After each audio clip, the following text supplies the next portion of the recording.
It was the first movie to be promoted by the internet. In 1985, the internet wasn't even close to being what it is today, but an endorsement of this... Hold on, this ad just popped up right in front of what I was reading.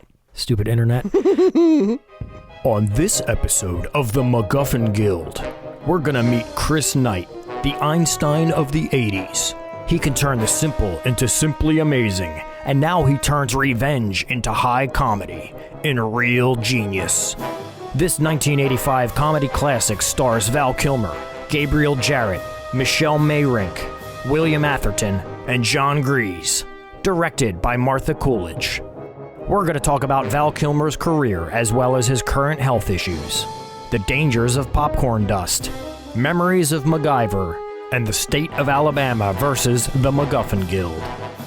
We'll discuss the other works of Martha Coolidge and her stance on sideburns, Pat's first favorite actor, dirty movies, Ryan Reynolds, Justin's bachelor party experience at 8 years old, Mike's firing and subsequent guest appearance on this podcast, and how to drive a 6-inch spike into a board with your penis. I'm Pat Doherty, and as always, I'll be joined by my fellow MacGuffins, Justin Jones and Mike Antonio. Our theme song was written and performed by Jordan Vincent. You don't need brains to act this crazy in Real Genius. You better than this. And welcome to another episode of the MacGuffin Guild. My name is Pat Doherty, and as you all know, a MacGuffin is a plot device used to drive along a film, and we here at the MacGuffin Guild like to use the film as a MacGuffin to drive along our conversation. So today, as always, I am with my fellow MacGuffins, Mr. Justin Jones. Justin, how's it going? How about that Val Kilmer? How about him? Man. Yeah, I'm looking forward to talking about good old Val. Yeah, I panicked. I had nothing really smart to say, and I just looked up and I had the IMDb page up with the Real Genius, and it was just him sitting in a chair. That should be your intro every time, though. Just say, how about that Val Kilmer? How about that Val Kilmer, man? Whew. Or pick someone random every time. Yeah. How about that Tom Hanks? Yeah. Still got it. Yeah, he does. Yeah, there's a story behind that. One time, an ex-girlfriend, I was sitting at home, and she was out late one time, and she came to my house, and she was all drunk, and I was like, "Are you drunk?" And she's like, "Nah, I'm not drunk." And I was just watching, flipping through the channels or something, and Bill Cosby was on, and she started laughing. He's like, "Bill Cosby, still got it." And I was like, "Man, you are wasted." Wait, I hope this was pre-allegations. Yeah, it was. Oh, yeah. It was during his trial. During his trial. Yeah. Bill Cosby still got it. Oh, no. Yeah, seriously, though, fuck Bill Cosby. So, Mike, how's it going? Mike Antonio. Also How about with us. that Val Kilmer? Still got it. Still got it. Does he, though? Does he really? Have you seen him lately? No.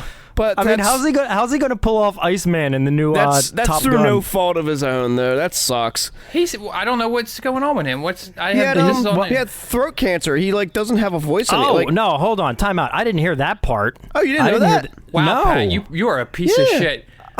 This guy. Where's he get off having throat cancer? No, he had Jesus. I didn't know. Oh wow, I thought everybody knew that by now. Yeah. He Really? You sure it's him?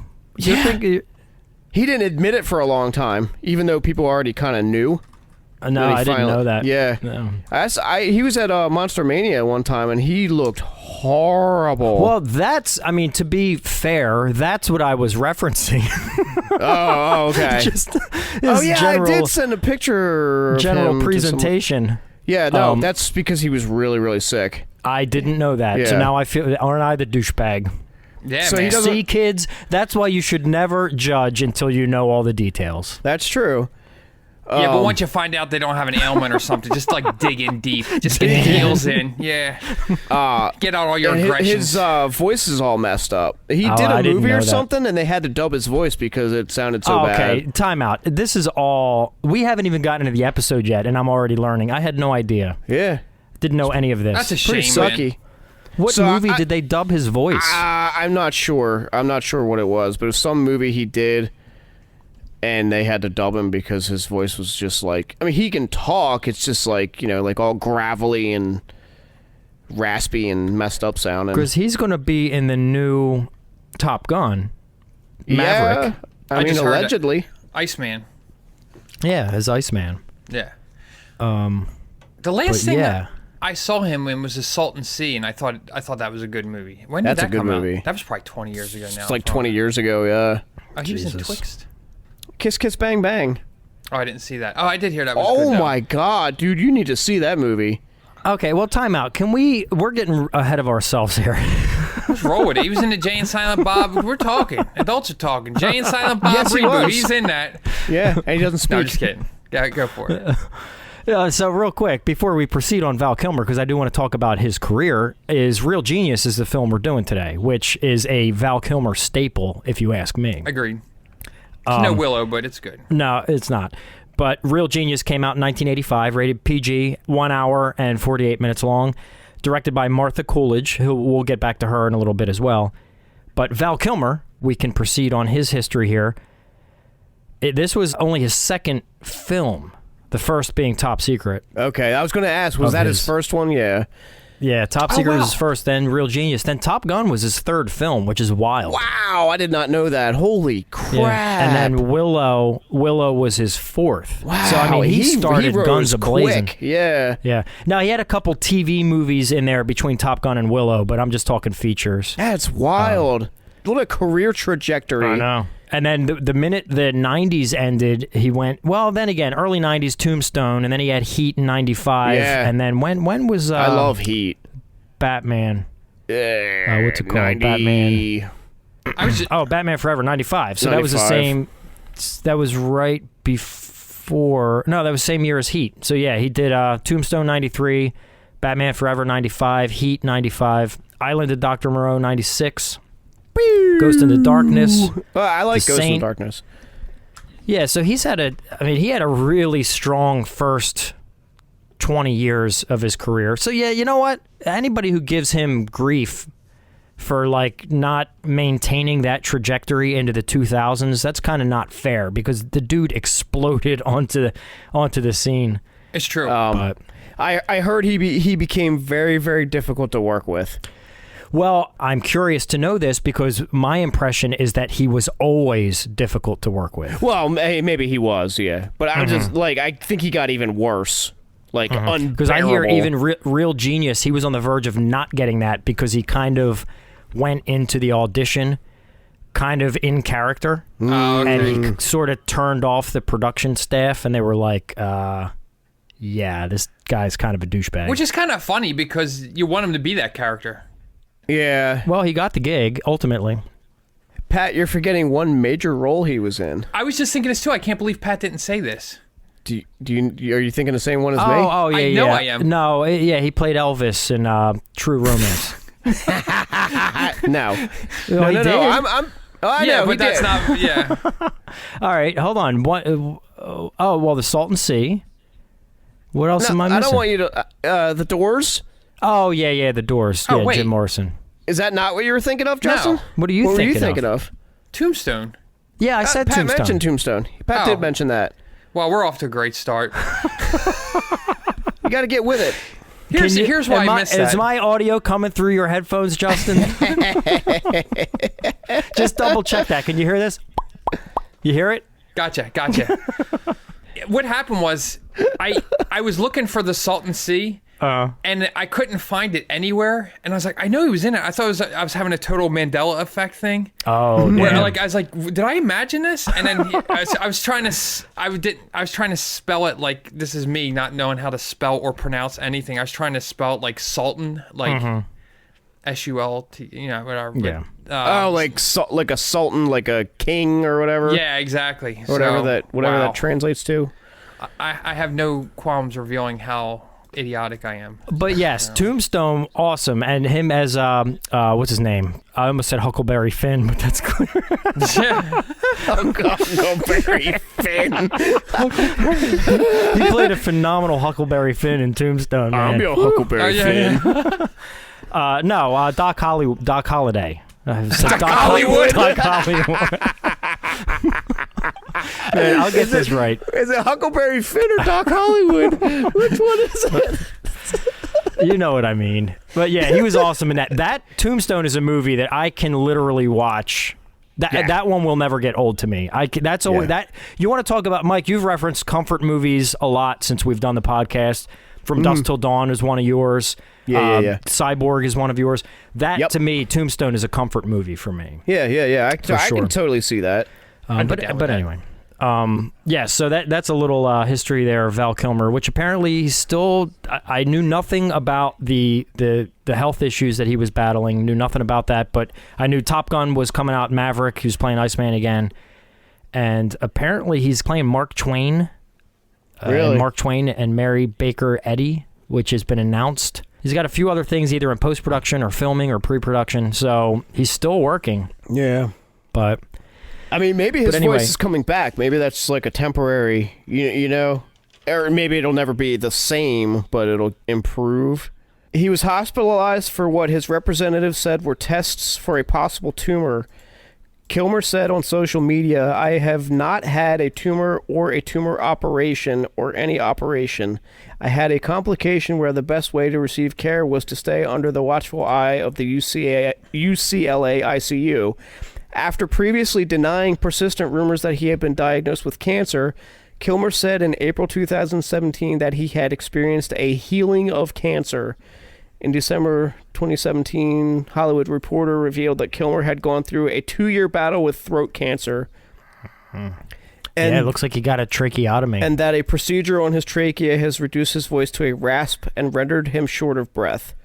That is a damn shame, dude. I'm sad now. Due to the cancer, Kilmer underwent chemotherapy and 2 tracheotomies. In 2020, Kilmer reported that he had been cancer-free for 4 years and that he uses a feeding tube to feed himself because he can no longer eat. Jesus Christ, I didn't know that. So there you go. That sucks. I guess he was 59 in 2019, so that would make him going on 61. Yeah. And so this here says Kilmer clearly feels his prognosis is good. He says he had no fear during treatment, has no fear now. Besides, for someone of his faith, death isn't death, is what he says, apparently. That is a damn shame. I love me some Val Kilmer, man. Like really. In fact, I was planning on saving this till we got to the part where I was going to talk about my history, but real quick, I just want to speak on Val Kilmer. He was unquestionably my first favorite actor. Really? Yeah, I can vouch for that for you. I know you used to be like all about him. Yep. So he was like the first actor I ever established as a young kid that he was he's the one I pick. He's my favorite actor. And it was because of his 3 first films, the 3 films in the 80s, which was Top Secret, then Real Genius, and then Willow. Those 3 films alone literally helped shape my youth. Yeah, those are all great movies. I mean, yeah. I didn't see Top Secret until I think I was in my 20s, maybe. And because I'd never even heard of it. I think, again, Chris Wilson, saving the day again, I think told me, mentioned something about it, and I was like, what? And then I watched it, I was like, oh, this is hilarious. I think to this day, we watched the trailer. Sarah had never seen it. We watched the trailer for it, and I was still giggling at the trailer. Oh, wow. Yeah, I have That's that on classic, man. I love that movie. I actually have that one on VHS. Which I think I have most of his movies on VHS, actually. Pat, to tie Top Secret and our movie that we're talking about this week, Real Genius, Pat Proft was involved in both. And I did not know that before watching Real Genius this time. Who did he play in the other one? No. He's a writer. He worked with the Zuckers and stuff a lot. Oh, okay. Yeah, you know what? That makes sense now that you say it. I can't believe I wouldn't have Isn't that pieced interesting? that together. Yeah, I caught his name watching. I was like, holy shit, Pat Proft. That makes sense. Yeah, that's cool. Yeah, dude, Pat Proft. Holy Christ, that guy. Let me just read some of his stuff that he's written. Well, he was involved in a lot of the old school stuff. Welcome Back, Kotter, Carol Burnett, Dick Van Dyke. I didn't know he was that far back. He wrote the Star Wars Holiday Special. Oh, man, that's his greatest accomplishment. Yep. Then Police Squad, Police Academy, A Police Bachelor Squad Party. is amazing. It is good. Naked Gun, Hot Shots. He did all the Naked Guns. Brain Donors, which is another film I'm a huge fan of. Hot Shots Part 2. Oh, yeah, we talk about brain donors all the time. That's a great movie. Yep. And then the Scary Movie franchise. Yeah. So he's done a shit ton. A year or so ago, my friend Eric came over and we watched. He brought all the Police Squad. I think there was only like... Nice. I think there's like 6 episodes or something. 6 episodes. And we watched... And Sarah doesn't like that type of humor. Like, she doesn't like a lot of... Mel Brooks, Jesus. Mel Brooks. Yeah, she doesn't like a lot of his movies and stuff. She just like, it's kind of, I don't know, whatever. She's just not into it. And Eric and I were laughing our asses off watching Police Squad like the entire time. She's in the kitchen or something in the other room and she just hears, she's like, you guys are idiots.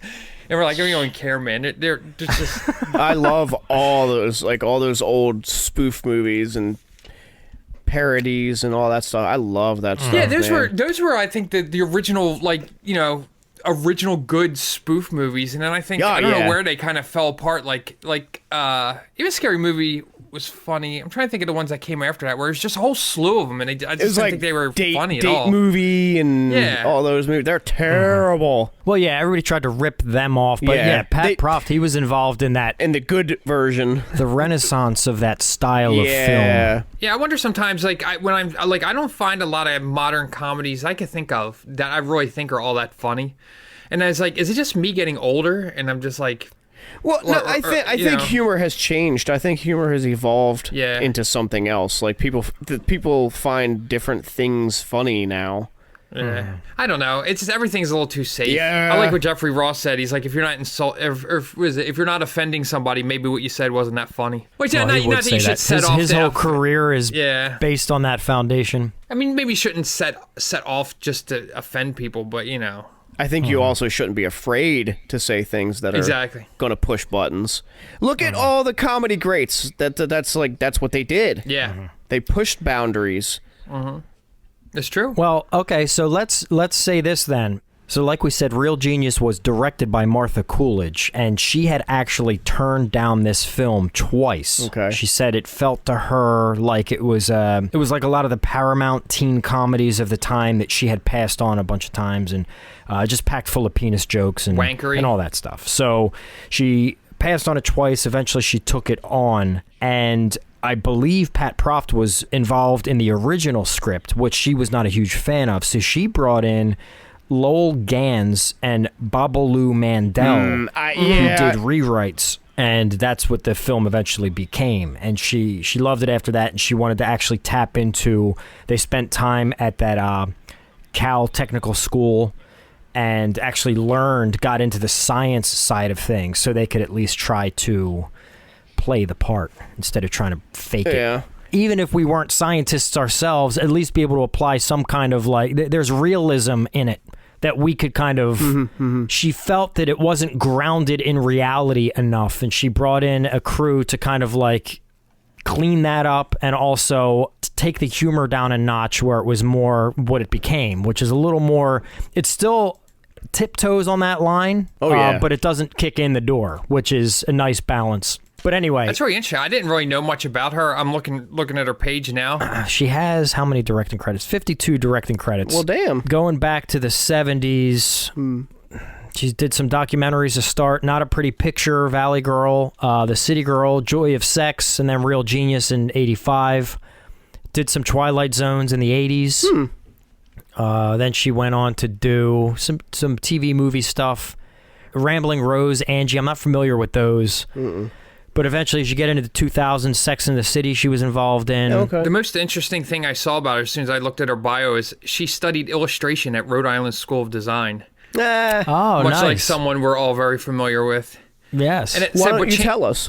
My wife, but changed majors, becoming the first film student at the school, which is really interesting because Sarah had said on multiple occasions that she part of her feels like she wished she would have got into something that had to do with film instead of illustration, just because she finds that a lot of the people that she still has contact with and has, I'm paraphrasing, so I'm sure she'll come back and correct me, has like more in-depth conversations with is more of the people that were in like film classes and things like that, and they're constantly bouncing stuff off of each other and ideas and Rhode Island School of Design is also it's less about learning techniques and more about concepts, you know what I mean? Like conceptualizing things. So it would make sense for her, like, approach to when she saw the script and conceptualizing new ideas and, you know. It's really funny to hear you say that about Sarah, because I was, when I was coming out of high school, I was accepted into Delaware College of Art and Design, and I was ready to roll. And the reason I backed out last second was because of that very reason with Martha Coolidge, and what you just said, Sarah has since said, is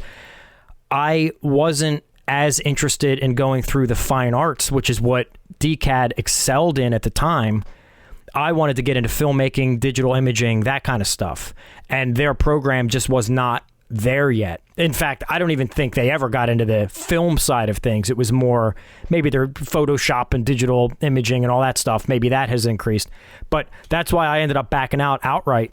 And certainly have regrets on one hand, but on the other hand, I think I ultimately made the right decision, because I ended up then getting into the field that I wanted to do. And that's not to say that getting a degree at DCAD for fine arts would have been a bad thing. It probably would have been fine. I just would have had to take a different path to get to where I wanted to go. But that's really interesting to hear Sarah say that. And it sounds like Martha Coolidge had a similar situation. Yeah. But that's very interesting, man, because I didn't know that. I didn't know that you got accepted to DCAD and you were going to go. And I was ready to roll. And then instead, what I did is didn't go to DCAD, and I instead ended up taking a job at an up-and-coming company called Amazon.com. With my stock options that I was hoping was going to make us all a millionaire. Right, Justin? Yeah. I would have had exactly $8 million if as my brother reminds me every time I see him. God. So, yeah, it just wasn't meant to be. But I would have been miserable. I was miserable there anyway. I'm miserable now, so what the fuck's the matter? You might as well have $8 million and be miserable. Be miserable. Wipe my tears away with $100 bills. But then will we be doing this? Probably. Yeah. So let's do this then. I definitely want to get back into the film a little bit, but first let's go over to Rotten Tomatoes, and I want to ask you guys what you think this film got on the tomato meter. Out of 30 critic reviews here. Ooh, critic reviews. Justin, you want to go first, or you want me to go first? I want to say 62%. Okay. Mike? I want to say 51. I think Mike's very closer. 73%. Ooh, wow! Nice. I'm actually impressed. Okay, I didn't give people enough credit. No, me either. Yeah. All right. So audience score out of 34,786. I'm going to say 82%. Okay, Justin. Did you say audience? Yeah, audience. Oh, I thought the first one was audience. No, first one was we're doing critics again. Oh, then I'll say 62 again. Okay, what? I don't know what's happening. No. All right. So, Mike, you said 82? 82. For audience score, and Justin, you said 62? Yeah, just to get this over and done with, because I'm totally off the tracks right now. All right. 83% audience Woo! score. I'm the closest without going over. Yeah, all right. How Good many? job. Is that the closest to the actual number we've ever gotten? Probably. I think it probably is the closest. What did I win? A whole lot of nothing. Did I win the prize package? You get to be our special guest on next week's podcast. Sweet. Where we'll be watching The Wraith. Well, that's a good thing. I just got fired, but then I won the prize, so I'm on next week's episode. So you got one more week. Wow, this is exciting. Who knew there was going to be so much drama in this episode? All right, so some range of reviews here. I'm going to start with the positives, and then we'll get to the negatives. Roger Ebert, Chicago Sun-Times. Real Genius contains many pleasures, but one of the best is its conviction that the American campus contains life as we know it. He gave a 3.5 out of 4. I disagree. Tom Long from Santa Cruz Sentinel. Real Genius isn't just a showcase for a new talent. It's a well-placed, extremely likable film about a number of things that are being beaten to death in the movies these days.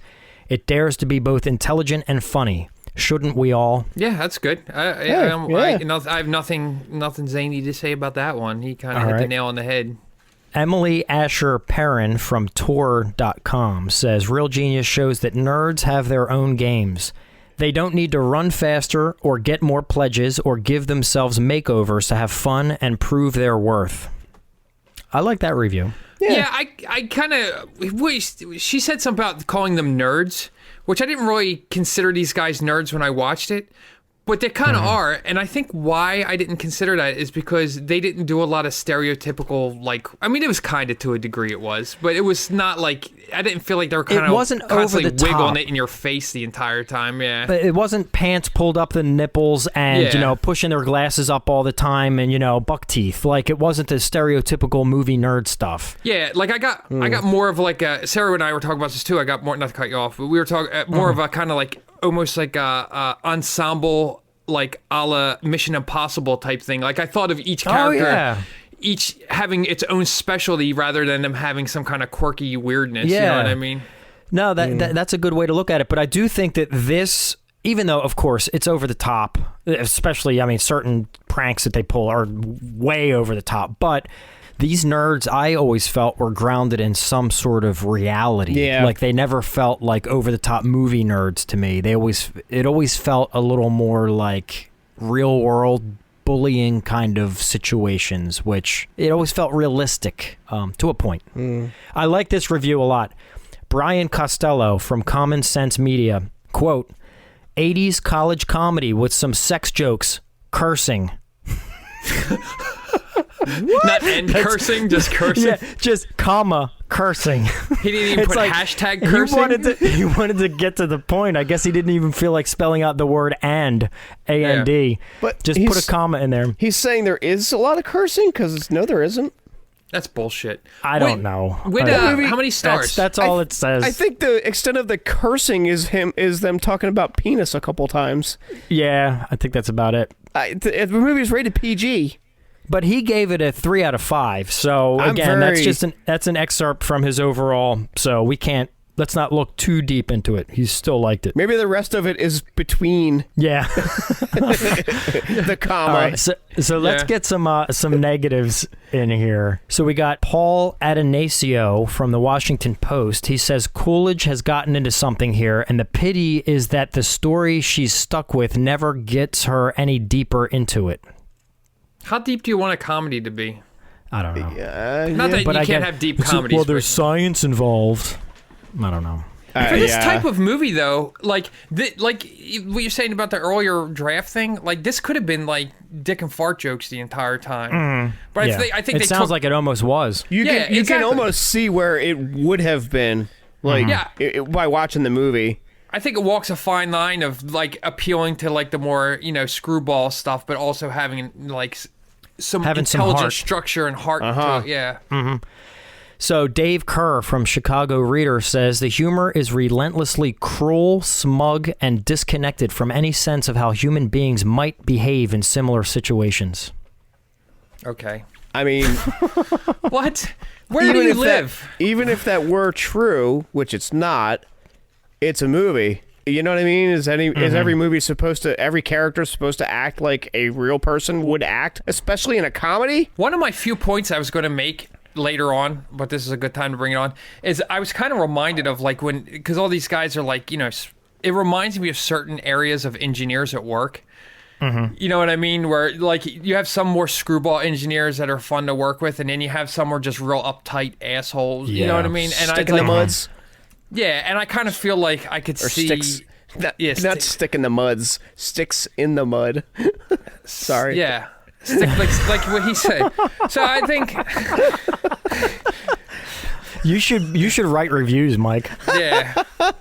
You'll be a super reviewer in no time. Oh, shit. Don't you only have to write like one review to become a super reviewer? I don't know. It has to be really good. 2 more real quick. We got Film 4 says the movie gets stuck as a run-of-the-mill teen revenge comedy. Nah. And then finally, we'll end it with this one. Steve Warren from Bay Area Reporter says, real genius is real dumb. Thanks for that insight. What's his name? Steve. Thanks for the insight, Steve. Oh, God. Anyway, so I brought this one to the MacGuffin Guild, and I've already kind of hinted at it. This was a favorite of mine as a youth, and Val Kilmer was easily hands down my first favorite actor, and I loved this movie as a kid. So I was excited to kind of dig into it again as an adult with the mindset of, now we have this platform with the podcast and kind of looking at it a little differently. I've never taken notes while I watch this movie, so it's kind of changed my approach to watching some of these films. So I definitely learned some things. But before we dig into that, I want to hear the histories that you two guys have. So Mike, Justin, who feels like going first? So, Pat, this hinges on what you said about this movie in your personal experience. Because of the fact that it was such a huge movie for you when you were younger, you're the one who introduced me to it. Nice. I don't know if you remember that or not. I don't know if, like, I guess we must have been at your, when we were kids, at your parents' house. And, I was introduced to a lot of movies that way. A lot of your favorites, I should say. Especially the dirty ones. Yeah, the dirty movies. Garbage but we'll save that for another. We'll save that for movie. another episode. Garbage Pail Kids, the movie. Justin's so naive, isn't he? The Dirty Dozen. Dirty. Justin, that movie's filthy. Yeah. But the caveat to this, of you showing me this movie, is I forgot it existed. Oh. Until you brought it up again for the podcast. Cool. So I reintroduced you to this movie. Not the first time this has happened. And like I was saying earlier, like Pat with Robot Jocks. Yeah. And before we started recording, I was talking about I had to go back to remember what episode or what movie we were doing this week, and my brain was saying Baby Geniuses. No, that's not right. I swear, if you came prepared for Baby Geniuses, I would have been pissed off. I've never seen that movie. You know what? Maybe I'll pick that one. Yeah, there we go. Is that a real movie? Yeah, there's a movie called Baby Geniuses. Oh, okay. I think there's a couple of them now. I think there's several. But anyway, is it a prequel to this or what? No, it has nothing to do with it. But I, like, my brain was just like not making the connection to real genius. But anyway, the only two things when I rewatched it the other night in preparation, only two things that I remembered: the guy in the closet, and the scene where they're having like a beach party thing. Oh yeah, that's it. Those you didn't remember the popcorn? Nope. That's like the most iconic thing of the movie, though. And, well, my wife remembered that. When it was over, she's like, "Oh yeah, I remember this part." She's like, "I've seen it. I've totally seen this. I remember this part." So she didn't remember a whole lot of it either, but she definitely remembered the popcorn part, and I didn't. Yeah. Yeah. I didn't either. And then as it got closer to the end, Sarah had said something about all the popcorn. I'm like, wait, what? And she's like, yeah. And well, spoiler alert. Wait, hold on, time out. She said body yada yada popcorn? Yeah, I mean, give or take a few syllables, but I don't remember what she was saying. Is that what you heard? Because you're not doing yourself any favors by revealing that on your podcast. A lot of things are becoming like abundantly clear now, like in our relationship where a lot of problems might lie. Y'all have some popcorn? No. I don't remember the context of what she was saying, but she was basically saying about the end where they blow up the popcorn in the house. I was like, wait, what? And I was like, oh man. And she's like, you've seen this? I was like, I don't remember shit about shit anymore. Yeah. I don't remember it at all. We'll definitely segue into this, Justin. You have seen this before then? Oh yeah, I saw it years ago when I was a kid. I thought it was great. When I was a kid, I was like, oh, they're so cool, and I'm going to grow up and I'm going to be just like them, which is funny because growing up, I'm more like the stick in the mud people. I feel like, you know what I mean? I'm nowhere near as fun as the others. But that's a good reminder seeing this, and it was a little hard pill to swallow that I'm a stick in the mud, and I got to loosen up a little. Just a little. This budget was $8 million for this film. Oh, wow. And opening, I believe it made 2.6, give or take, million opening, and then 13 million gross overall. Later on in the show, and this is a teaser coming up here, I will reveal what they spent for the popcorn. Because there was a definite cost that went into that popcorn. Okay. And there's some other interesting stories that go in with that that tie into the popcorn as well, which is cool. Oh, cool. The other, so you had, there's a bunch of kids at a school called Pacific Tech, and Val Kilmer plays the character of Chris Knight, Gabriel Jarret plays Mitch, and he's somebody I was interested. I looked into him. Yeah. So he has been, I mean, obviously, that's probably his biggest role ever, Mitch Taylor. But he's also been in a good amount of other big-budget things. He was in the remake of Poseidon, not the original Poseidon Adventure, but he was in Poseidon, just as a first officer Chapman. He had a small role in Apollo 13. He was in Frost Nixon. So he's still working, but it seems like a lot of smaller parts. Yeah, he had a small part in Karate Kid Part 3. Yeah, I saw that too. 21 Jump Street he was in. Party of Five TV series he was in. So The West Wing. So he's been working. He looks totally, I mean, he grew up because he was a kid when this came out. He was born in 70, so he would have been, 15? He really would have been 15, yeah. Which apparently they originally had cast a real genius to play the character of Mitch. Wow. And when they realized, it didn't take them long to realize that he could not act at all. So they had to instead get an actor who could play the genius. So they got Gabriel Jarret. And I think I could play a genius. Well, I'm waiting for you to, and I haven't seen it yet. This was his third credit. He was in I don't know, I guess it's a movie called Going Ape back in 1981. Then he was in Goodnight Beantown TV show in 83, and then his third credit is Real Genius. So he did a really good job in this movie, I thought. He did. He's awesome in this movie. I think those two they were like the perfect couple. I say couple, but you know what I mean. Like that duo. The yin and yang. Yeah, the perfect duo. That's a better word. Thank you. The way that they counterbalanced each other's shortcomings, and eventually like they started feeling like a tight unit. But yeah, I like the Mission Impossible way of looking at it. It was pretty cool too. That definitely had that element as they got towards the climax. I'm curious, knowing how, I'm not going to say horror stories, but the things that people have said about Val Kilmer on set. I wonder how he treated a 15-year-old kid. Yeah, that's a good question. I mean, they seemed like to have a lot of chemistry on screen for sure. Yeah, definitely. But I don't know. Something just tells me, I think if he was like that, I kind of feel like he'd be cool to a kid. I kind of agree with that. I think he would have been like, I mean, at least I want to hope. Yeah, exactly. That he probably like kind of took him under his wing a little bit. Yeah, I'd be curious to know. That's a good question. Yeah, but we're just speculating. Yeah. Gabriel Jarret does interviews and stuff, so I'm sure we can get to the bottom of that information. But real quick, side note about Val Kilmer. He originally was, he almost didn't get the part. It was offered to another 80s actor, who I know you guys know very well. Was it Kiefer Sutherland? No, but you could guaranteed to guess. Just think of this style of film in the 80s. What actor comes to mind? Charlie Sheen. No. Michael J. Fox. No.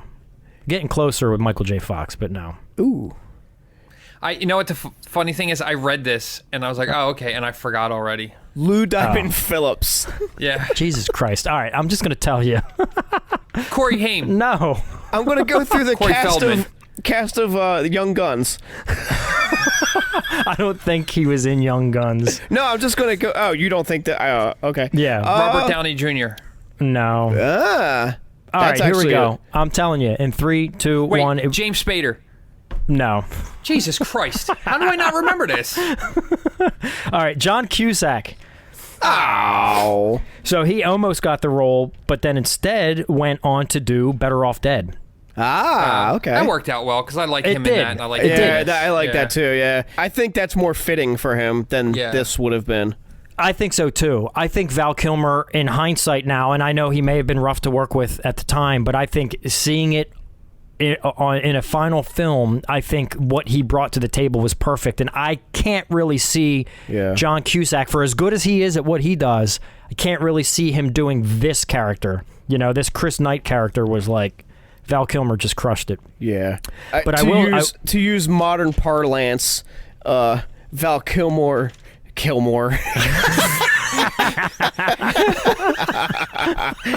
That should be his last name. That'd be a lot cooler. You sound like someone's parent trying to like read something off. Val Kilmer bodied that role. There you go. Okay. All right. Well, that was let down. So listen. Yeah, I'm sorry. It was worth it for the Val Kilmer. You know what dawned on me when watching this film this time around? Val Kilmer, and correct me if you guys don't agree with this, but I think it's pretty right on. Val Kilmer was Deadpool 30 years before Deadpool. Think about Ryan Reynolds in the Deadpool movies. And compare it to that Val Kilmer as Chris Knight. You reminded me of something I wanted to bring up. I am very reminded of Ryan Reynolds in... Why do you speed this sentence up, Jay? I'm stalling because I can't remember the name of the movie. Are you a robot? What happened? The comedy he did where he was in college. Van Wilder. Van Wilder is very much like that character. Thank you, took up Justin. about a third of our time budget with that sentence. I know. Christ. That character reminds me a lot of... They remind me of each other. Absolutely. Look, So, I mean, yeah. I'm telling you, Val Kilmer was Ryan Reynolds pre-Ryan Reynolds. I mean, can see straight that. up. Because as I watched this, like, all I could see was Ryan Reynolds as Deadpool. Like, the way Val Kilmer presented himself, it came across like that. No, I definitely see it. I can see the similarities, but I will go as far as saying I don't think that Ryan Reynolds bit his style. You know what I mean? No. I didn't. I'm not saying that. You didn't. No one said it. I'm just saying it. I'm not Oh, saying. okay. Yeah. I thought I didn't want you to get that impression. What are you trying to get him on the show, Justin? Yeah. I mean, I think they're both. Like, I'm just saying, if we had both of them in a room on a podcast and we can compare and discuss, you know, there might be a $5 in it for each of them. Just putting it out there. Oh God. No, I don't want them on this show. Funny thing is, Ryan Reynolds probably would come on here. Yeah. He seems like the type that would Yeah, maybe. randomly show up. Speaking of Ryan Reynolds, because that's what we do is get way off topic, is It's relevant. yeah, when they were talking about doing, I remember there was some talk years ago about them doing, I think Kevin Smith was going to do a Fletch prequel, I think. Mm-hmm. And he was going to cast Jason Lee, which I love Jason Lee, and I think he could have done it, but I was like, no way. Ryan Reynolds would have been, in my opinion, like no one else, like if they were ever going to do a Fletch prequel, it would have been Ryan Reynolds. Like, because they even have a similar, like, look. You know what I mean? Did that happen? Why do I feel like that actually did happen with Fletch prequel? Jason Lee? No, I don't think that happened. Yeah, dude, I remember that being talked about too. I almost feel like they put out like art, like promotional art with his face on it. Maybe they did. I don't know too much. I don't know if I even heard about that. Yeah. Huh. All right, so Michelle Meyrink, she played Jordan, who is Mitch's love interest. She was awesome in that movie. She is awesome. Yeah, I know was nothing great. about her. She only has 10 film credits. Oh, wow. She was in The Outsiders. That was her first film in 83. Whoa, was she? Yeah. And then she was also in Revenge of the Nerds in 84. Yeah. Oh, shit. Joy of Sex, which I think... Also by our girl. Coolidge. Yeah. Yeah. And then Real Genius in 85. And then after that, she hasn't done anything since 88 was the last film role that she did. She was cool in this. She was awesome. She was really awesome in this, and it's also funny too, though, which is a very Hollywood thing that kind of like drives me nuts sometimes. Like the kind of nerdy, awkward girl is more attractive than the chicks that are supposed to be like the quote unquote hot chicks. And I'm like, So that might be a good segue for something. It might seem a little off topic, but bear with me. okay, I want to know. Is this going to be another eggs is like electricity rant? No. Yeah. It's not. But it is going to point something out that I didn't even recognize in all of my years of watching this. I don't know how. Somehow it just went over my head. Sherry versus Susan. Do you guys realize there was two, quote unquote, attractive females in this, and not just one? Because the two characters, they always felt like the same character to me. Oh, yeah, there are two. Yeah, There's two. The military guy's daughter. Correct. And then there's the one that works at the school. Correct. Yep. Yeah, And they're two separate. For some bizarre reason, like, I don't know. Maybe because as a kid, I didn't pay as much attention to things as I should have been. But yeah, the school actress always kind of got lost in the mix with me. And by the time we got to the end of the film and I saw Laszlo with his girl, yeah, I, for whatever reason, always associated it back to the daughter instead of the school It's woman. weird because she's so seldom. Well, both of them are so seldom in the movie. Like they're, combined, they're only in a handful of scenes. Yeah. That's true. Combined, it feels like that would have been the amount of screen time that one particular character Yeah. would have had. Yeah, exactly. Yeah. There's that, and also I think when you're a child, I do it as an adult, but as a child I associate certain people with actors and stuff. Like, and seeing as a child, you probably just kind of just associate these things. Like I remember, my dad used to have a friend and owned a garage, and he used to go. My dad used to take me there because he used to do some work for him, and I swear to God, Dom DeLuise worked at this garage. Like in my memory, I just remember seeing Dom DeLuise there. Now it wasn't Dom DeLuise, obviously, Are you sure? but like, yeah, just like it was like Bo Duke was at a party at my parents' house one time.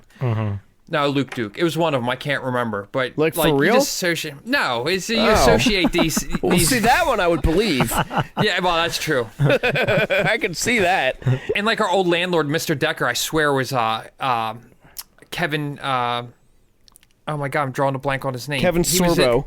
No, Kevin Sorbo. No, the guy who was in Inner Space, and he was in Kevin McCarthy. I always thought, like, I just picture it 'cause Kevin. I'm sure he looked nothing like. Oh no, not Kevin McCarthy. Ted Knight. I always swore he was Ted Knight.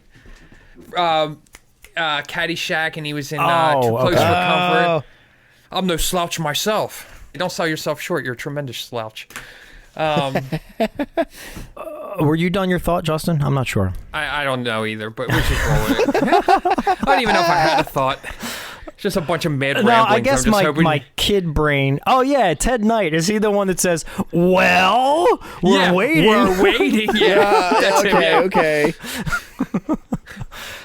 He's the one that's wearing that hat, and then Rodney Dangerfield says something about how awful the hat is, and he turns around, sees him wearing it, he's like, "Oh, it looks great on you, though."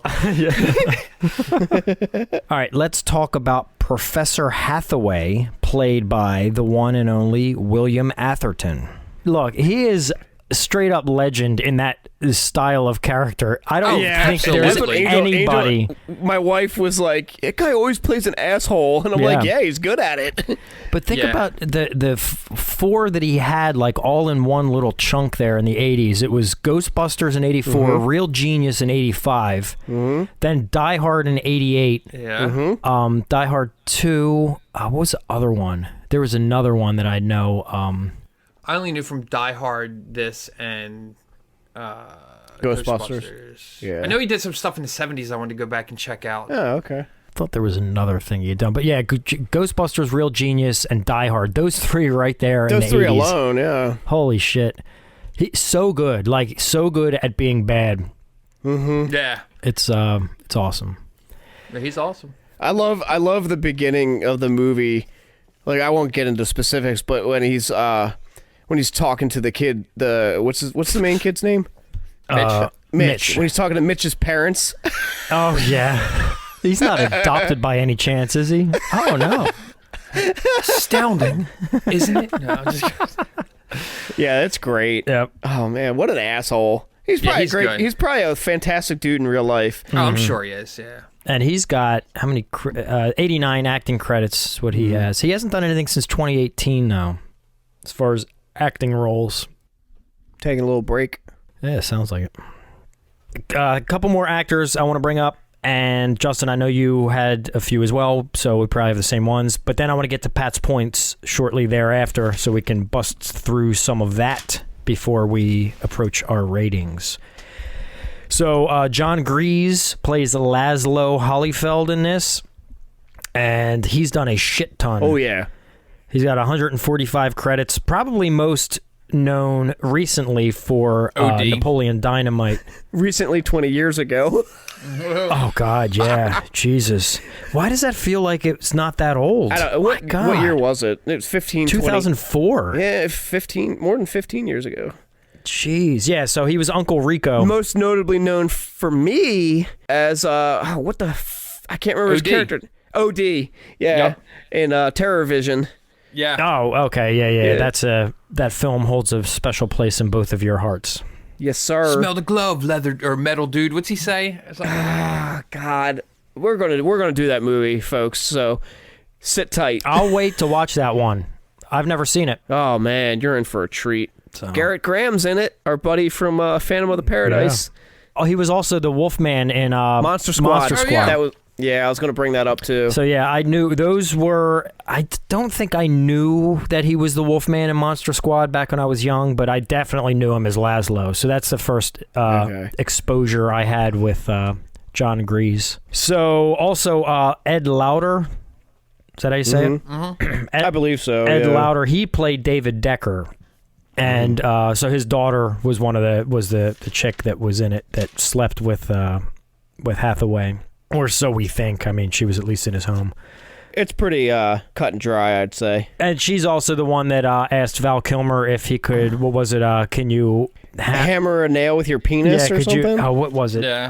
Hammer a 6-inch nail into a board with your penis or something like that. Yeah, 6-inch spike through a board with your penis.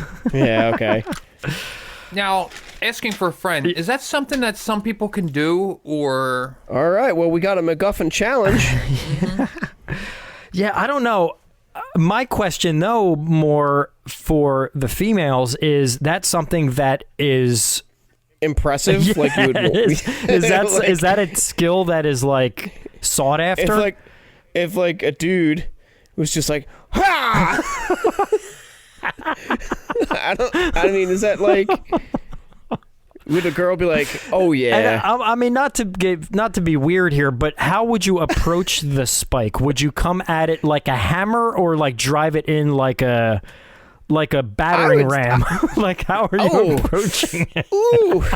I think you would have to put the board up to like your belly, and then like pull it back or pull it down and do like the catapult. There's no other way. There's no other way. I mean, logistically, it doesn't make sense because you're going in, like, if you go too far into it, you're going to hit your stomach. The spike would then go into your stomach. No, you need a thick board. You need to have control. It's not about power. It's about power and control. Oh, okay. You need to know, yeah. I would be very worried about trying to hammer it in, like, straight on, because the spike could go... Yeah, I got you. Yeah, you don't want that. No. I was thinking more just, like, from the side, like, swing it at it. Whoosh.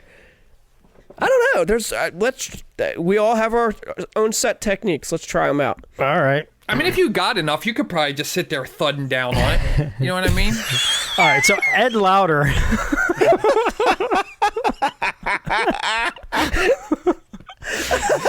So Ed Lauter, he's another actor. Is that how you say it, Lauter? Am I saying that correctly? Say it louder. He's an actor everybody out there will know, whether you know it or not. You know who he is. So he was the David Decker character.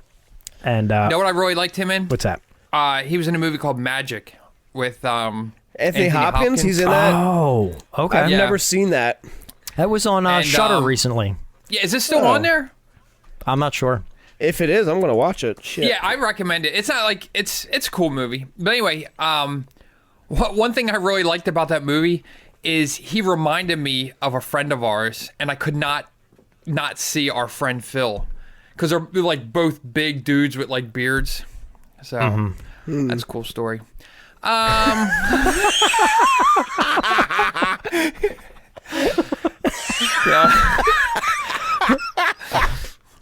This one goes out to you, Phil. His name is Duke. Anyway. Okay, and then the last actor I want to mention is Robert Prescott, who played Kent.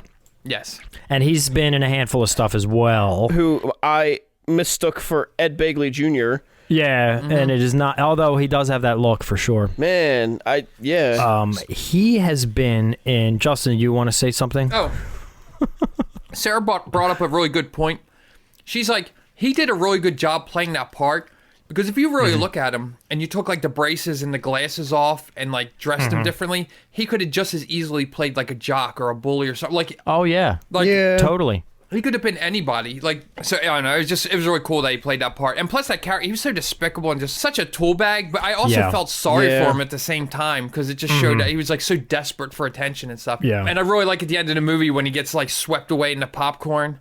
and they come and pick him, and they like pat him on the back. It was that weird moment of just like, it's okay, bud, you're one of us type. Yeah, you know what I mean? You're one of us. Yeah. Yep. So he's got 42 credits. So Mike, you would know him from a few things.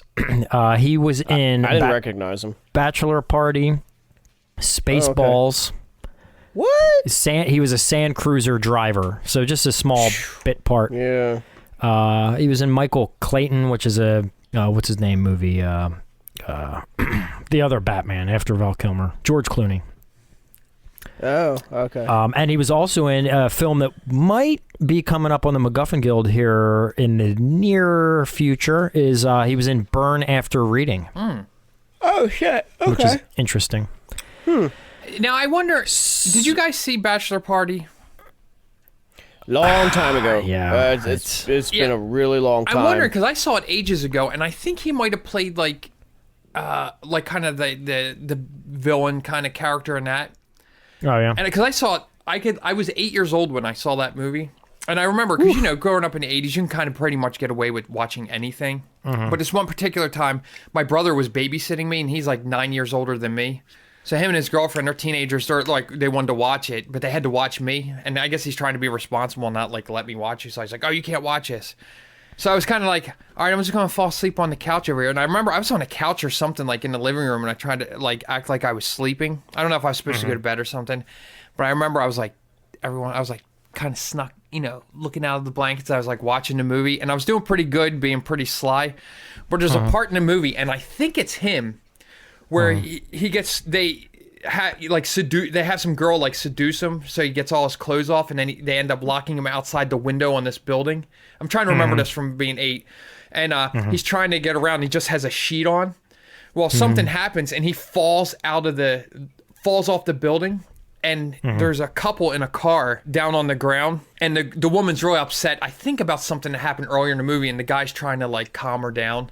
He's like, it's okay, and it looks like she's finally starting to calm down.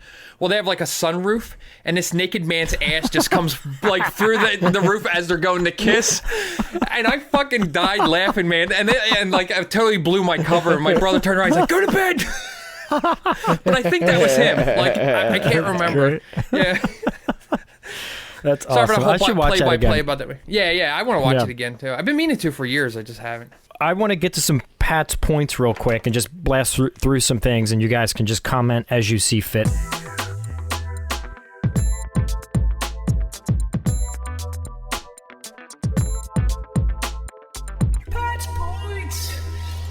I do have a burning question that I've always wondered since I've first saw this film back in the day. Even more so now, like as I was watching it now, kind of with the podcast in mind, I wanted to really pay uber attention to see if I could answer the question, and I still couldn't.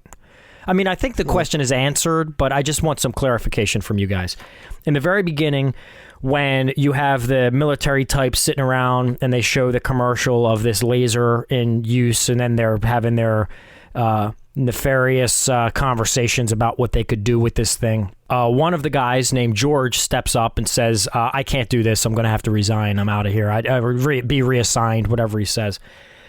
And the David Decker character, who is the kind of the bigger bad. If Professor Hathaway is the big bad, then David Decker is the bigger bad because he's the behind the scenes guy pulling the strings. And he sends out one of his cronies after George leaves, and he says, I'm going to need you to liberate George. Did George get killed? I think he absolutely did. Yeah, well, one of the other guys is like, you mean liquidate him? Yeah. I'm pretty sure that they must have killed him. I always got the impression that they did because they were just showing how cutthroat these guys were, but god damn. Yeah. That's pretty dark. Yeah, for sure. That's probably why they left it so ambiguous. Yeah. Yeah, because it's a comedy. Mm-hmm. Exactly. Yeah, you can't have a murder in the first 4 minutes. Yeah. I don't know why they didn't show it. I mean, then again, they did blast a guy out of his chair and killed him, so I guess you could have a murder. Yeah. So quickly back to the Professor Hathaway character. I always love that. You're laborers. You're supposed to be laboring. That's what you get for not having an education. I always like that line when he's walking into his newly built home. I love the dog. Oh, yeah. And it shows up later, too. He's like, get out of here. So I love his relationship with Kent. How Kent so badly sells it as in, he's kind of like the right-hand man. And I love how Hathaway says to him, "You don't get to use my first name," and Kent responds, "Did I?" Yeah. When he clearly did. Yeah. I always love that back and forth between those two. Mm-hmm. Justin, I'm pretty sure this was on your notes. And maybe I'm going to show my age a little more, but I don't really care. But this was like kind of food for my soul, is the amount of 80s montages that this film had. Yeah. Oh, yeah. It was pretty awesome. And it was nice to see again. There's something very comforting, about a good old-fashioned 80s montage. And this one had at least like a good 3 montage. of them. So, real quick, I want to point out there's 2 big songs in this movie. Mm-hmm. What were they? I can't think of them. They were so big, I have no fucking idea. No, like the end credits was that what was it? Yeah. Everybody Wants to Rule the World. Oh, that's right. Yeah. There's one earlier in the movie too that was like a big song. God damn it, can't think of what it was. But either way, I was surprised to see like 2 high-profile songs like that like you still hear fairly regularly in this movie. Let's see. Yeah, so it opened with "You Took Advantage of Me," which again, everybody always says it was kind of like they were pretty much revealing the plot in the opening credits with that song playing. And that was by Carmen McRae. I'm not familiar with who that is. No. But let's see. "Summertime Girls," "The Pleasure Seekers," "The Walls Come Down" by The Call, "I'm Falling," "All She Wants to Do Is Dance." That's probably the other big one. That was the other one. "One Night Love Affair" by Bryan Adams.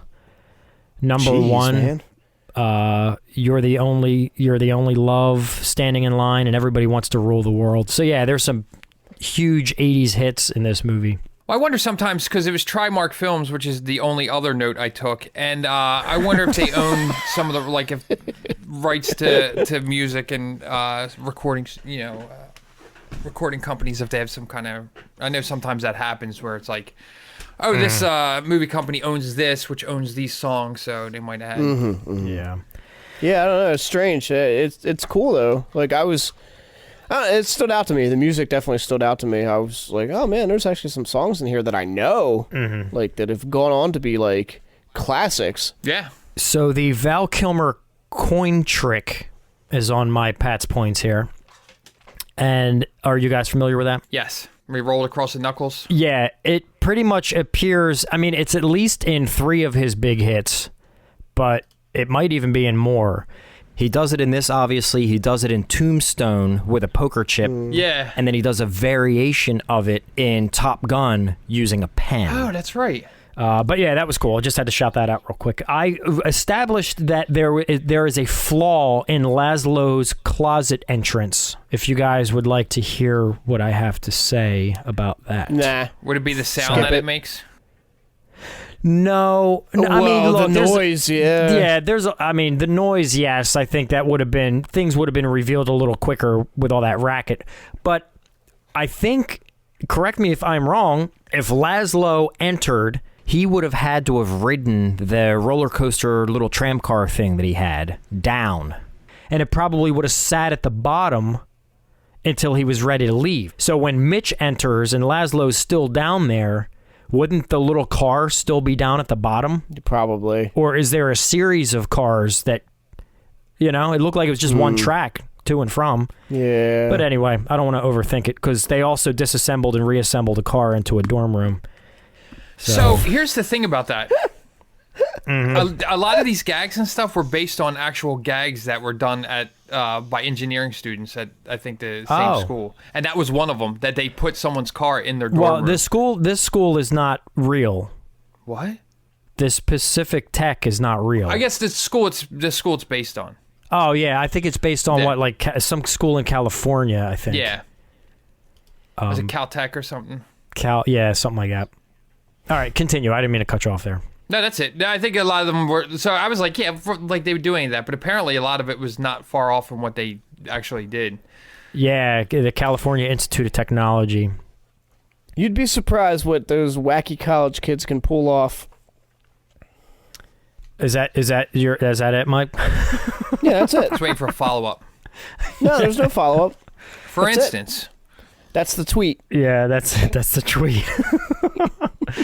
I love, dude, again, it reminded me so much of like the smart ass remarks of like Ryan Reynolds. Not to keep going back there, but the Val Kilmer character was so on point. I love the fact. Oh my God. When Hathaway asked him, "You still run?" And he says, "Only when chased."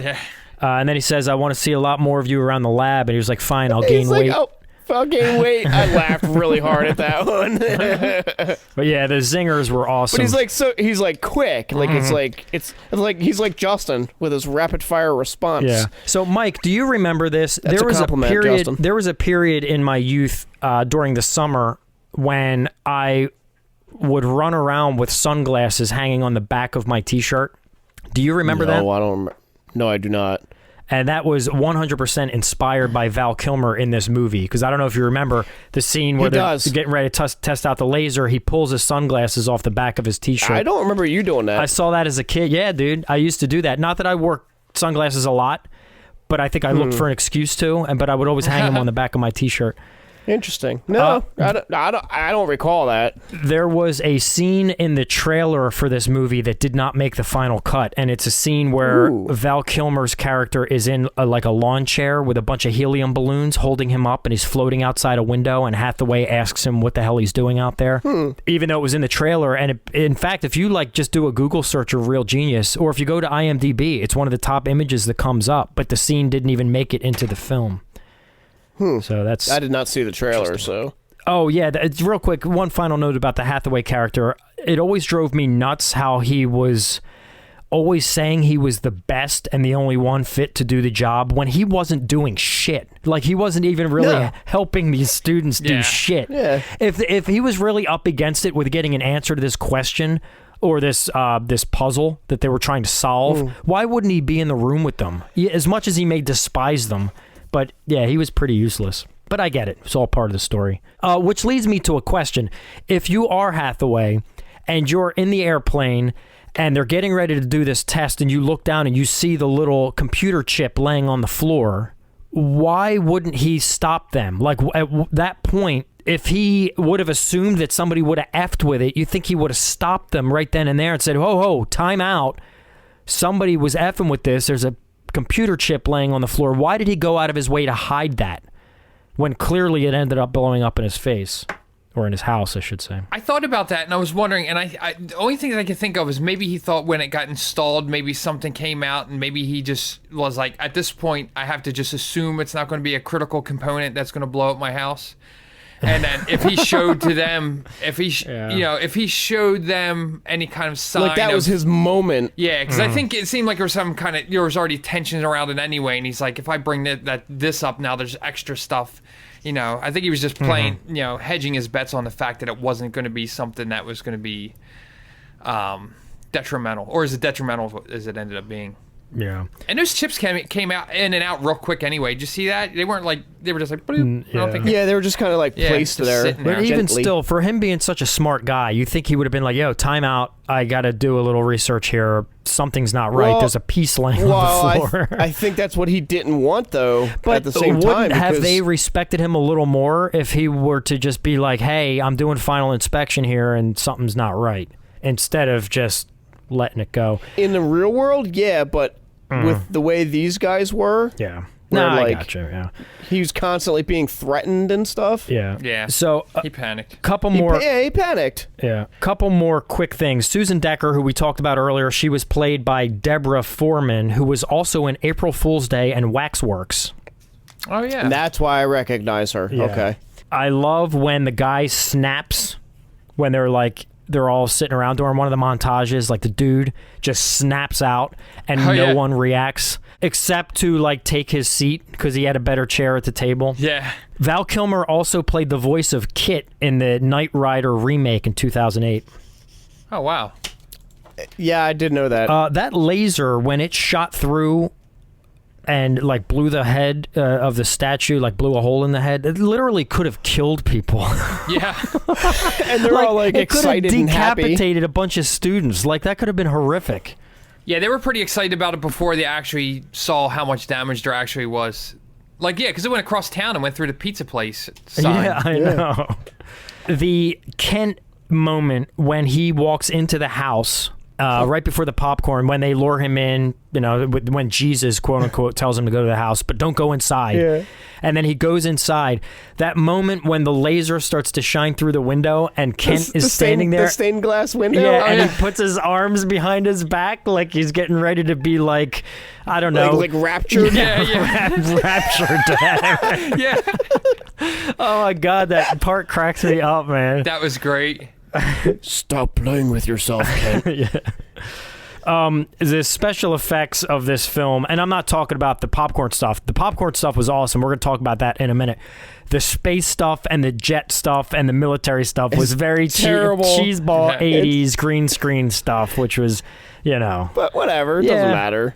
It's not a sci-fi movie, so. Yeah. Oh, Mike, I thought you would find this interesting.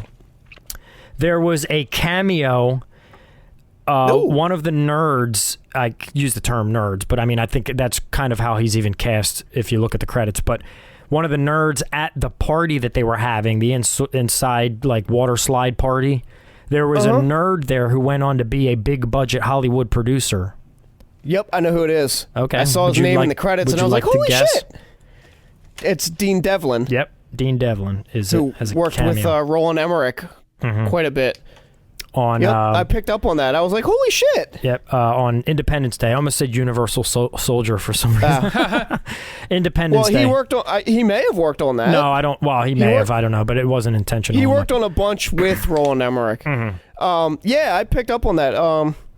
I just happened to see his name in the end credits. One more final Pat's point, and then I want to talk about the popcorn stuff real quick. So the Michelle Meyrink character who played Jordan... Her character in this film inspired a cartoon character, which there was a show back in the, I guess it was mid to late 90s, maybe early to mid 90s. I don't know. In the 90s. I think it was early. Early 90s, Chippendale Rescue Rangers. I used to watch that. That's how I know it was early 90s. Oh, yeah. It was the Gadget Hack Wrench. Yeah. Or something like that. Gadget Hack Wrench. But yeah, so her character from this film inspired a character in Chip and Dale cartoon. So that's cool. Anyway, just my little Pat's points. All right, so the popcorn stuff. So a couple things that I thought were cool because I always wanted to look into this, but I just never got around to it because I never really had an excuse to. But they had to build the house where this effect took place, and they had to build it with a bunch of hydraulics in it and hinges and everything because they had to do multiple takes where the house could like expand and come apart as they needed it to. As the popcorn was coming out, they had to get 140 tons of popcorn, which was like multiple tractor trailer loads of popcorn. And I'm not sure how this unfolded, but from what I've read, originally their plans kind of had to alter because they originally tried to make all the popcorn. And they hired a company at a warehouse to make all this popcorn. And I guess what ends up happening when you make popcorn in that amount of obscene quantity, the popcorn dust gets in the air and becomes highly flammable. And it burnt the whole warehouse to the ground. So what they then had to end up doing is some of the popcorn that they used, especially for the interior shot when Kent is inside, that popcorn was edible popcorn, but then most of the popcorn that we saw eventually had to be covered in flame retardant so it wouldn't ignite. So it was not edible. Now, that led to problems then because they knew kids were in the neighborhood, animals were in the neighborhood. They didn't want anybody eating this popcorn that they shouldn't be eating because they could get sick or die. But I wasn't even fully able to get the details of what happened with that popcorn. In fact, I did see an interview of Gabriel Jarret who said the same. He said, I have no idea what ended up happening with that flame retardant popcorn. So I saw that it was flame retardant. I didn't know why they would bother, but I didn't know a whole place burnt to the ground. Yeah, a whole warehouse burnt to the ground and just trying to make this popcorn. That makes sense, though, because I know Sarah was saying when she worked at the plant for the summer where they make all the sugar substitutes, that they have the same problem with all the, particles in the air and getting everything. in the air. Wow. Yeah, there's, what do they call that? There's a word for it. Flash fires. Flash fires. I don't know. Yeah. like I had said at the beginning of the show, this film had a roughly $8 million budget, and I don't have the exact cost of the popcorn, but what I do have is, had they not bought this popcorn in bulk, if they would have bought it at cost, it would have costed them $1.8 million worth of popcorn. Jesus Christ! Now, clearly, they ended up not spending that much. Yeah, because they got a deal on it. They got a huge deal, but they also burnt down a building in the process. Yeah, so it did cost them that much. Yeah, pretty much. So anyway, that's crazy. Pretty much all for my points and such, unless anybody has anything to add. I do. Oh, okay. There's a scene in this movie that I was waiting for. And I waited, and I waited, and I was like, I remember the scene. And then, like, it's getting close to the end of the movie. I still didn't see the scene. I'm like, how the hell are they going to fit this scene in the movie? And it was a movie where they had a competition to, it was like a locked door competition where they had to make some kind of device, and then other people had to hack the doors or whatever to get into the other rooms. And I was like, what the hell? And the whole movie happened. It didn't happen. And I was like, I swear that was from this movie. So Sarah ended up Googling it. And the way I worded it, which I think I said it was some school, they were trying to like outsmart each other, some contest. Someone had worded it almost the exact same way I did, trying to find out what it was. And it was actually from an episode of MacGyver that I thought was it from this movie. We're at some school where they're trying to do they have a competition where everybody's trying to make these locks. I remember this episode. Yeah, they're trying to make these locks where and the other teams have to try and crack the locks. And the guy's lock was, you would look through the peephole, and there was a big piston on like a garage door opener that was pushed up against the door, keeping it shut. So, naturally they would try and find the frequency that the garage door's opener, and then hit it, and then it would open, and then it would try and open the door. But the door won't open, even though the piston's gone. But here what he did was he made a little small diorama of the room, and when you look through the peephole, it went through the thing and went into the diorama. So you're actually seeing the diorama, and there's with a smaller piston, which is doing the exact opposite motion of the one that's actually in the room.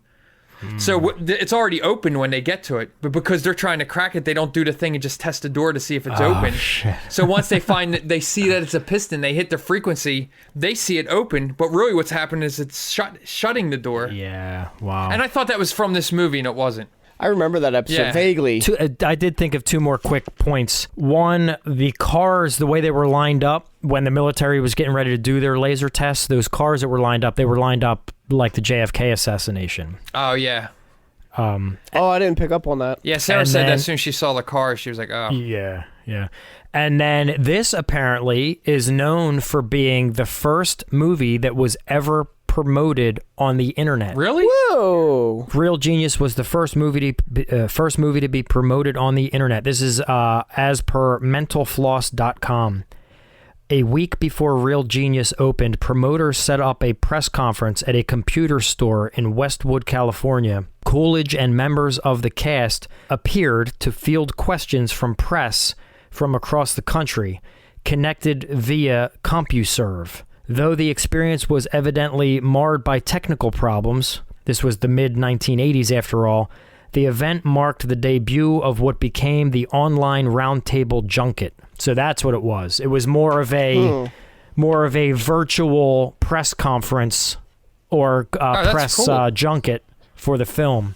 But I guess it was the first to ever do that. That's cool. So, I totally believe about the technical issues, because when we started doing this remotely, in 2020, we were plagued with technical issues.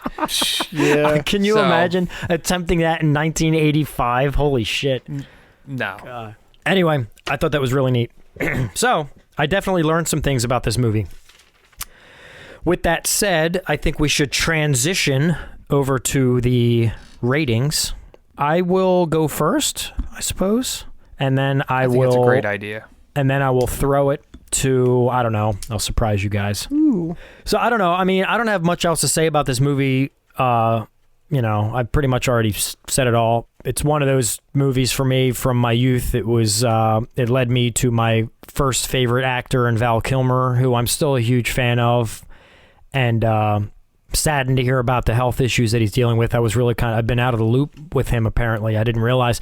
I knew he was still in the game. I knew he was doing the Top Gun thing.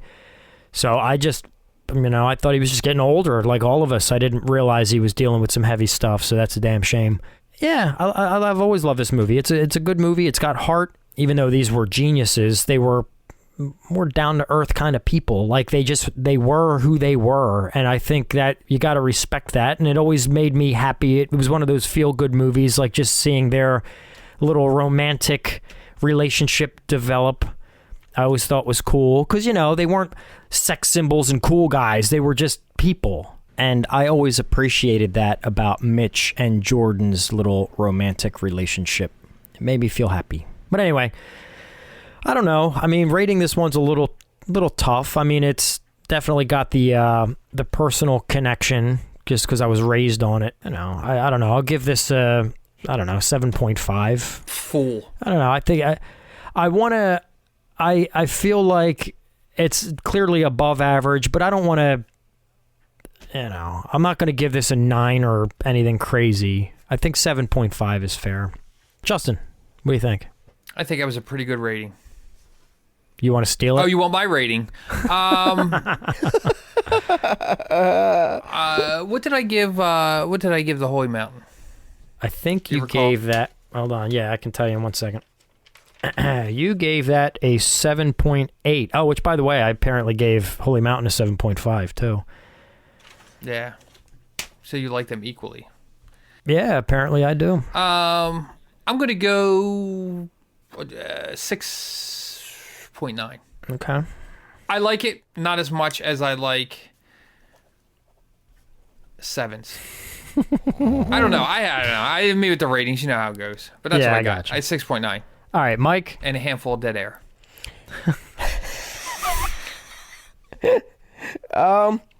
I really enjoyed this movie, and I think this one is one. I don't know. Like I said, I saw it once before. Like, Pat, you introduced me to it, and then I just kind of forgot about it. Like, you'd think I would have, through the years, would have encountered it again, but I haven't, which is kind of strange. All the movies I've revisited through the years, and that's not one of them for whatever reason. I wish I had seen it more. You could never relate with geniuses. Yeah, well, there is that. That being said, I don't have the nostalgia factor, so you can take that right out of my score. Like, that's not going to factor in like a lot of times it does. I'm still going to go pretty high. I'm going to go 7.2. Okay. Man, that's making me reconsider mine. Because I did have the nostalgia factor a bit. I do want to say that I was thinking going into it that I was going to be like, this is going to be real dated, and I was going to be like, ugh, that doesn't really hold up. But I don't know. I don't think I still enjoyed watching it. I think probably more so than the first time I watched it. So. Yeah, I think for what it is, other than that, like we had mentioned, the space and the military green screen effects. Other than that, that was kind of like that didn't really hold up that well, but. And even with the multiple 3+ montages, very heavy 80s montages, even with those, I think the film still kind of held up. And it still has heart. Yeah, that's what makes it kind of stand out. Yeah, I still think Val Kilmer, for as over the top as his character is, like, I think even his style of humor holds up. Because you go back, you see actors today and films today using that same kind of style of humor. That Van Wilder, that Deadpool kind of Ryan Reynolds. It's just that, like, dry, quick wit. So I think Val Kilmer, it still holds up. So I agree with you, Justin. It surprisingly holds up better over all these years. How old is that? That would be 36, going on 35 years, 36 years. Yeah, it's getting up there, but it still holds up. So are we. Yeah, god damn it. Yeah. Anyway, any final thoughts before we shut it down? Which, by the way, we had an average rating of 7.2. Anything you want to mention about Real Genius? No? Nothing about Real Genius, but don't forget, by the time this airs, I'll have a couple more days to get in your submissions. Yep. For our our 25th anniversary, our 25th episode. We've been God, it seems like just last Can year, you but it's believe been it's 25 been 25 years. Oh my God. Seems like just yesterday we were talking about real genius.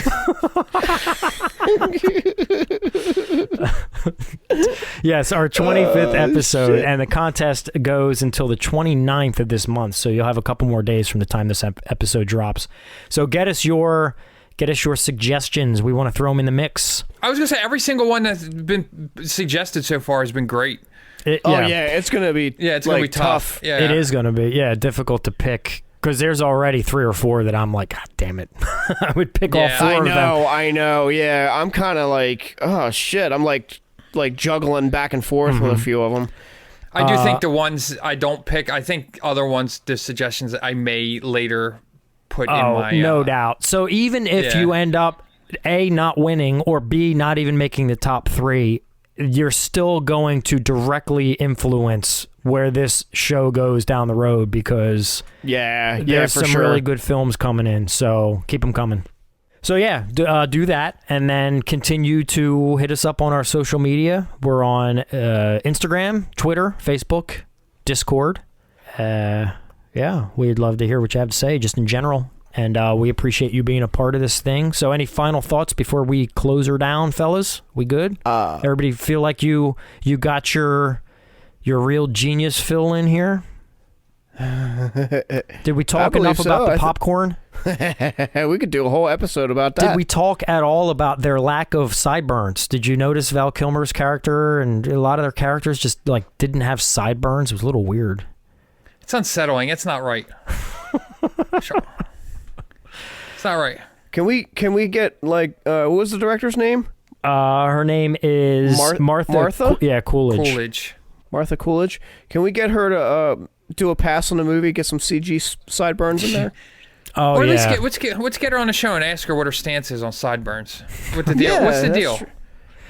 Or is she trying to forget about the 70s or something? When they're going to do their 40-year release, their anniversary release on 4K, they'll go in and correct all the sideburns, but they won't adjust those jet shots of them flying through. The green screen stuff, They'll keep that. Was there any mustaches or anything either? Now I'm thinking about it. Man, there was a total lack of facial hair in this. Laszlo had something going on, like one of those patchy face deals. But then again, they're supposed to be kids primarily. Yeah, and maybe they specifically had less facial hair so that when you showed John Gries with his facial hair, it made him seem that much older. Yeah, he really has been there for a long time, Yeah, but Mitch, you forget, Mitch did have a mustache. Did he? Oh, well, no, it was a fake mustache. It was pretend. Yeah, it was a fake mustache when he was pretending to be older, So there was a mustache. I don't remember that. And did we talk enough about Laszlo and his approach to entering contests and sweepstakes? That was based on an actual thing, too, that somebody did. I did read that, Oh, I almost forgot. When that part, when he's like, with the teacher that like, was like a nerd groupie, and they were going to take off in his Winnebago. Sarah turned and she said something like, he's going to go sit in a hot tub with his soulmate. Remember Napoleon Dynamite? When he's like, yeah. Okay, so real quick. So he ends up with Sherry. Just when you thought it was over. Yeah. He ends up with Sherry. Laszlo does. Mm-hmm. Sherry, how old would you guess she is? She clearly works for the school. She's old enough to... Even if she's in her early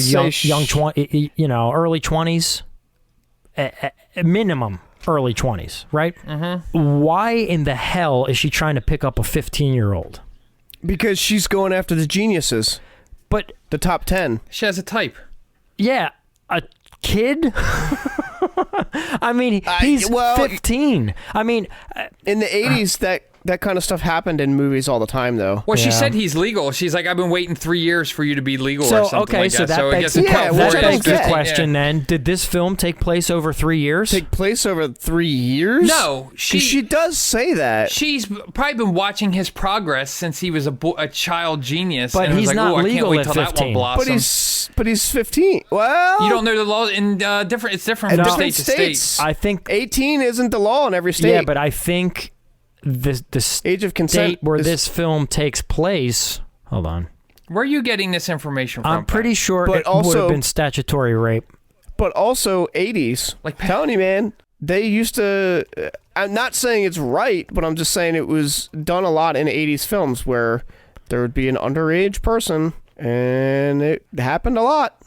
Yeah. All right, well, I'm trying to look up to see where... I don't remember. Okay, Pacific Tech. You're going to end up on a list now. What is the age of consent in all these states? The film is set on the campus of Pacific Tech, a science and engineering university similar to Caltech. Okay, so be California. Tell me where Pacific Tech is. I'm guessing somewhere in the West Coast, obviously. California. Yeah, California. Okay, so legal age. How would I search this without being flagged? Legal age. Just good luck. Just roll with it. Of consent. Legal age of consent in California, 1985. I think the 1985 will kind of pretty much put you in the clear. Age of consent. Yeah. California, 18. Minimum age of victim, it says, 18. What is that, current or 85? Because you used to be able to buy alcohol at 18. You also used to be able to buy cigarettes at 18. Yeah, I just heard recently you can't buy cigarettes until you're 21 now. It's 21. But you can go off the war and get blown to pieces at 18. I'll get off my high horse now. Yeah, I don't know. I'm having trouble finding out the laws. Well, I'm telling you, movies in the 80s use that. I still find it really hard to cliche. Okay, so let's just hypothetically say. Which I don't know that I believe it, but hypothetically, let's say that the California age of consent in 1985 is 16. Maybe they're saying, hey, yeah, he would have been there long enough to turn 16, which would have made a little more sense. I don't know. Even still, it kind of weirded me out a little bit that she's going after I'm pretty a sure young kid. now in 2020 in Pennsylvania it's 16. There are states where it is still like 16. Okay. I believe you. And a lot of times they'll say 16 and then 15 with parental consent. Oh my yeah, God, that's Alabama. true. Now keep in mind before I read this is based on a very quick Google search on my part, so I'd have to do a little more research, but Alabama, 12. It says 12. Wow. But there's a stipulation. Yeah. They have to be your cousin. They have to be your cousin. Oh my God. That's getting cut. Jesus. 12? Yeah, but it says 12, but then the age differential between the victim and defendant, if the victim is above minimum age, is 2. So that tells me the age is 12 if the defendant is 14. Oh, so they can't be older than that. Yeah, that's the impression I get based on what I'm reading here. Okay. That's still... dude, that's craziness. Ooh. Anyway. But also, with the little asterisk, they must be your cousin. Anyway. All right, so any other final thoughts before we shut it down? That was probably the longest final thoughts segment ever. Like, all right, we're wrapping up. Alabama, We literally wrapped this up 20 minutes ago. I know. If that part makes it into the episode and you're from Alabama, them's just jokes, man. Right. I'm just kidding. I might hang on to that. I'm going to need that. The courts are going to need that. Yeah. When the state of Alabama sues the MacGuffin Guild. Yeah. I'm from the backwoods of Maryland, so I have no room to talk. Yeah. So well, I mean, if you have laws where it's okay to bang 12-year-olds, maybe you deserve to have a little bit of jokes thrown your way. Shade thrown at you. Maybe you can handle a few jokes. I don't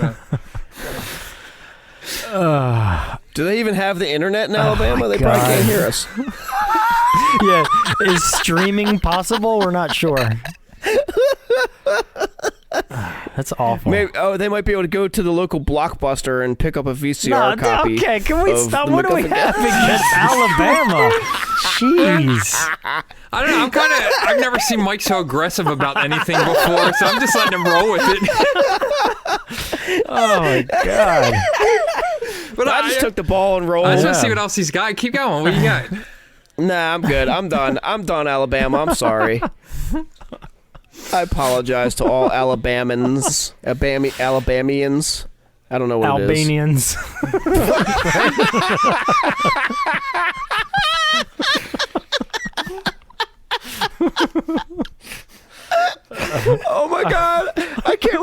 how much of this does not make it into the episode. Yeah, I'm gonna have some tough decisions to make. God almighty. All right, well. There might have to be like an alternate cut of this exactly. episode.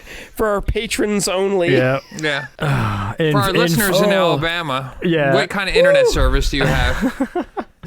Dial up.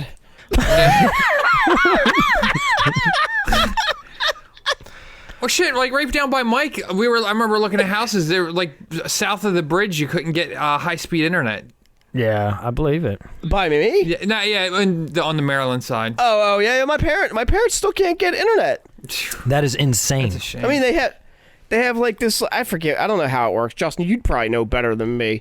It's almost like how the internet works? No, the type of internet that they have. It's like it's almost more like a phone service. Like DSL or something? Maybe. I don't know how it works. It's expensive and they have limited data. All right, can we wrap this up? Yeah, let's wrap this up. I mean, we can talk offline about your parents' internet. I'm going to go to bed. All right, so thank you guys. He just brought a full circle back to the advertising that they did. Oh, it's all yeah. wrapped. It's all part of the same thing. Yeah. So yeah, your parents are still working on it. I wonder if they can access the Real Genius promotions from 1985. They just now got it. They just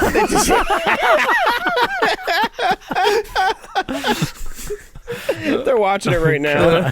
Oh my god. Anyway. All right. Well. Ooh, what's this new movie? Real Genius with Val Kilmer. He looks young. Yeah. There's a real buzz about it. On ARPANET. There's a big buzz on the internet. Yeah. Oh my god. Jesus Christ. Man, I don't know what we have against the internet in Alabama right now, but we need to get the hell out of here before we get in any more trouble. Oh my god. Woo. All right. Well, Justin, right, Mike, anyway. always a pleasure. Thank you. Yeah, this is a great 80s movie. It's got heart, it's got humor, and it's got a hell of a cast. It really does, you know? Yeah, it does. So, all right. Well, Justin, Mike, always a pleasure. Thank you, everybody, for listening, and we appreciate you being a part of the guild, and we can't wait to hear. If you haven't submitted an idea yet, please do so. We really want to get everybody in on this, because it's going to be a lot of fun. We want to hear from you. Yeah, not only when we have the poll going, but then also when we have a winner. Whoever's film wins, we're going to have a lot of fun with that, just kind of like making you a part of the episode, so that's going to be awesome. So we want everybody to take part in that. And look, this is all, like Justin always says, it's about discovering new things and rediscovering old things and learning and sharing things with each other. So we want to hear what you guys have to offer and maybe enlighten us to a few films that we've never been able to tap into. So it's exciting stuff. Yes, it is. Yeah, hell yeah. So, with that said, Justin, Mike, thank you, and we will see you next week. All right? All right. Peace. All right, guys. Nighty-night, y'all. I raised you better than this. I am very reminded of Ryan Reynolds in... Why do you speed this sentence up, Jesus I'm Christ? stalling because I can't remember the name of the movie. Are you a robot? What happened?